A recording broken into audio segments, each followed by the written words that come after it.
Hello and welcome back. I'm Mike Jack Stoumbos, author of the This Fine Crew series.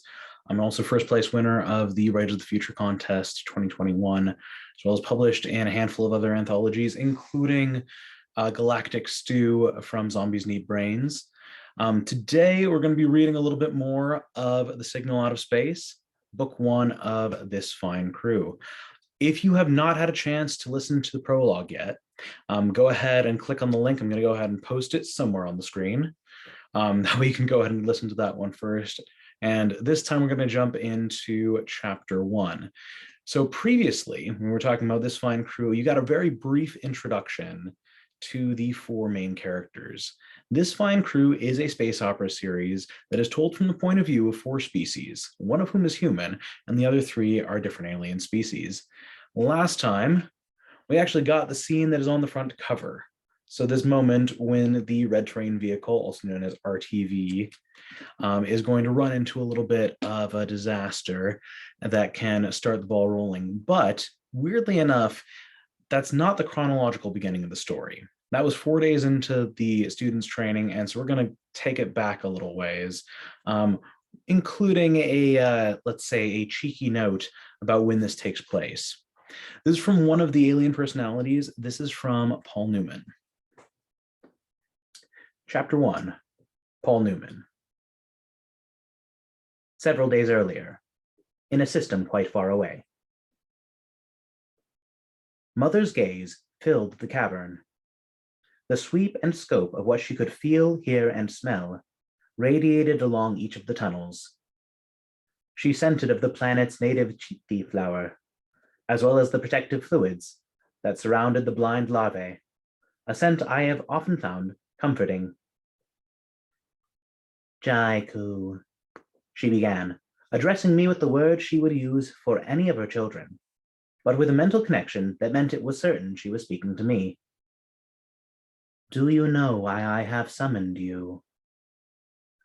Both my mind and the color shift around my eyes responded before my mandibles and vocal cords. Mother already knew my excitement, but still I said, I perceive I will be selected to join the Interstellar Initiative. Mother's upper thorax thrummed in adoration and pride. You have been selected, she softly corrected. You have grown and learned beyond your imprinting. Your human is excellent, and your pronunciation is clear. Furthermore, I am told you are understanding their nuances better than any other child of mine. I felt my chest vibrate to receive the compliment. Yes, Eminence.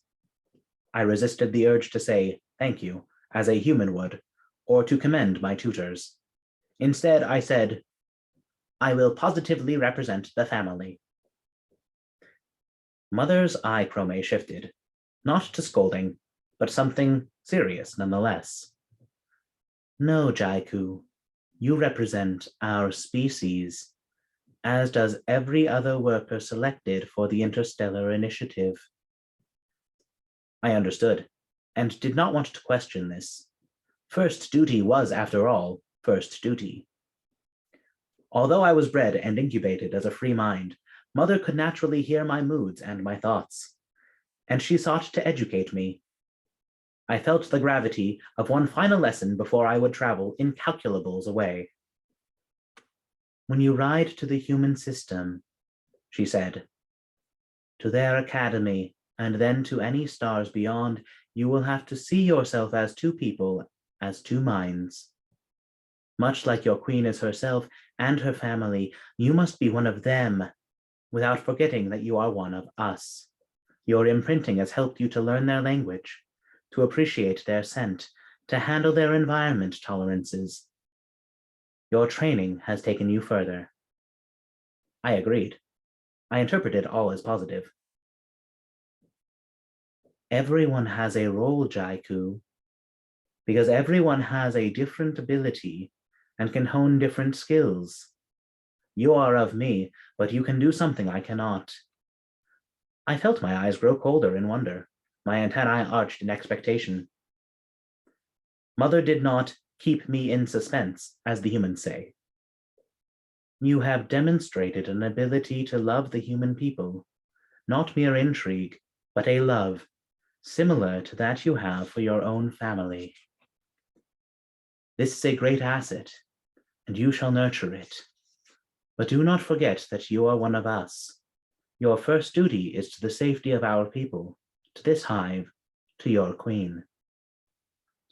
I warbled a little, not in disrespect or disagreement, but confusion. Mother sensed and invited me to speak. Eminence, I said warily. Humans are our allies because they saved us from the enemy. I shuddered at the thought and felt my face grow colder at the mere memory, even if the memory was not firsthand. Why would an ally who saves and protects betray the safety of our people? Mother's eyes shifted to color again, but she also conveyed warmth. The whys and hows are not for you to worry about, Jaiku. That is not your role. Simply be aware that humans, for everything else they are mighty, and that might is dangerous to any they call their enemy. I believed I understood. My tutors were never particularly mighty individually, but I knew how humans had saved us before I was a larva, and that they had vanquished an enemy whom we could not. Having given her final lesson, Mother relaxed further. She asked me, "Have you chosen a human name yet?" "Yes, Eminence," I said, tensing all four fists and hoping for approval. I told her, "I am called Paul Newman."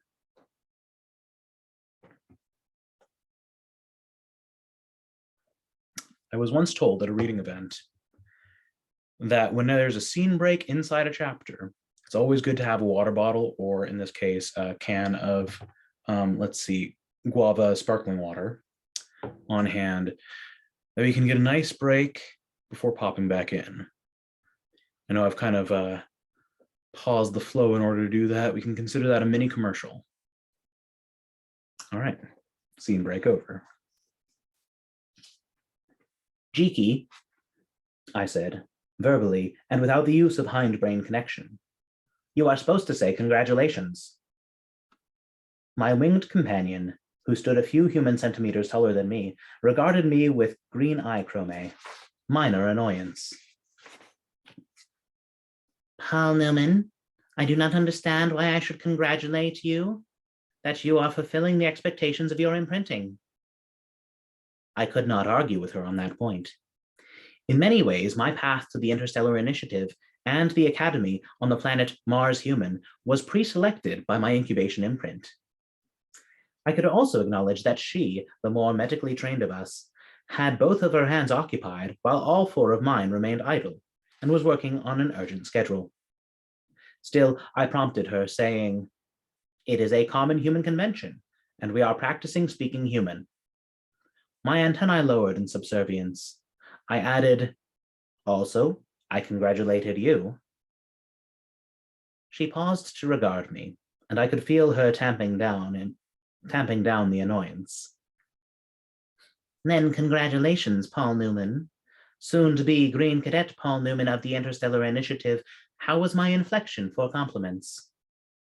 Very well done, I said, grateful for her efforts, but wondering how closely our interactions would be mirrored by real human cadets. Good, she began, but was cut off by a surge of ambient noise. The thrum of engines had been low enough that we'd not needed to shout or resort to nonverbal signaling. But now the volume increased and gained additional pitches. Nearby drones, the largest and least independently minded molts, began moaning in collective anxious energy, received from workers of several hives. The travel pod behind me lit green to receive. My Geeky adjusted the pitch of her voice to be heard precisely between the other chaotic frequencies. Do you have anything else to address before we begin our journey? She inspected the device on my forearm, on the hard shell just above the pivotable wrist, which would relay my life signs and, more importantly, identify me as cadet. I considered taking one last look in the direction of Hive and home. Instead, I said, no. Good. Please step into your pod. She indicated, and I complied. walking both feet backward into the open shell, a semi-organic casing, perfected for my people and my particular molt, which would soon jet up to the interstellar liner. I filled one of 2 cells. The outside din muted as I settled into the semi-flexible grooves that would protect my inflexible limbs in the event of unexpected inertial interference. Are you frightened of what we will encounter? She paused, giving the matter due consideration. Not yet. Lift your head. I complied, stretching my mandibles so she could apply the feed tube for deep space. It was a comfortable apparatus, modeled after the natural structures the drones used to feed the young semi-sentient nymphs. She ensured everything was connected and ready and reading properly. With 2 hands and steady eyes, she demonstrated how effectively she too had surpassed her imprint through formal training.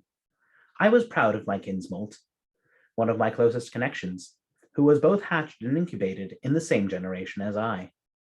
Humans would say we were technically siblings, like brother and sister, but that is not a fair comparison. For one, my primary Geeky was not actually a she, having neither reproductive organs nor societal gender. But after assessing the voices and relative shape of our human tutors, we determined that I would be he and she, she. Geeky, like Jaiku, is a hard term to translate directly, but is easy enough for us to use alongside our modern human speech, also called transnational English by some groups on Terra Human. The inside of our travel pod, like our recent dwellings, used only this human writing, which Mother hoped would give us an edge, so we might better represent our hive. Even partially encased, I could see the other pods from other on-planet hives, each of whose representatives could be just as prepared as we. My Geeky had started placing electrodes on the soft tissue of my torso, just below my thorax shell, and noted, "Your chromae are turning blue. You are frightened?" There was certainly a buzzing in my core, and my extremities tingled with the cool sensation of near hibernation. But it was not for fear of takeoff or the trip. Drones were on standby to interpret and soothe that kind of fear. This was harder to explain, for more reasons than the device in my mouth. I am anxious about working with humans. They are said to be skilled and clever and aggressive. I trailed from there and tried to communicate the general feelings telepathically. Even though I had been selected for this prestigious honor, I had trouble believing I could compete with someone from the species who advanced so quickly in military standing and galactic position. You neglect to mention they are also flawed, less precise, less capable of imprinting knowledge, and the fellow cadets are not experienced warrior humans. Neither were our human tutors. Her statements were accurate. The humans had a special term for what I felt that was not present in Teek, the formal name for both our language and species, abbreviated to Teak. Their term was imposter syndrome. My Geeky continued her work on our pod much faster, and I noticed, much faster I noticed than some of the other hive representatives. She also practiced her bedside manner. You ought to relax. The transition into a space fold will be easier. Tell me what you are most excited about. I am excited to meet more home system humans, which was true, but optimistic. Mine was an anxiety born out of a desire to form true friendships, as was depicted in human-style long literature. She gave me a mental nudge to continue. I am excited to see a formal cooperation between Sanghare and Perukta species, especially far away from either of their contested territories. So am I, she agreed. And I am very interested in the Alliance's new hybrid ships, to be able to walk around while traveling between systems. That is a rumor, she reminded me. What is the phrase? Do not get your hopes up, Kai Geeky? Yes, Geeky, I agreed. Good. She modified her voice once again and turned it into something lower and more soothing, akin to mother's. I am about to activate your hibernation. Sleep well, Paul Newman. I knew she would be going into the pod beside me, so I reciprocated, using her chosen human name. Good night, Ella Fitzgerald. She leaned forward and touched one antennae to mine, as a familiar comfort before inducing sleep. The electrode on my lower torso buzzed. My parasympathetic nervous system reacted to the signal as if it were a drone indicating winter. My exterior soft tissue began to grow rigid and fibrous, closing me from danger during sleep, an evolution that made more sense on the ground than in the dead of space. As my compound eyes stopped registering the visual, I focused instead on a mental recollection.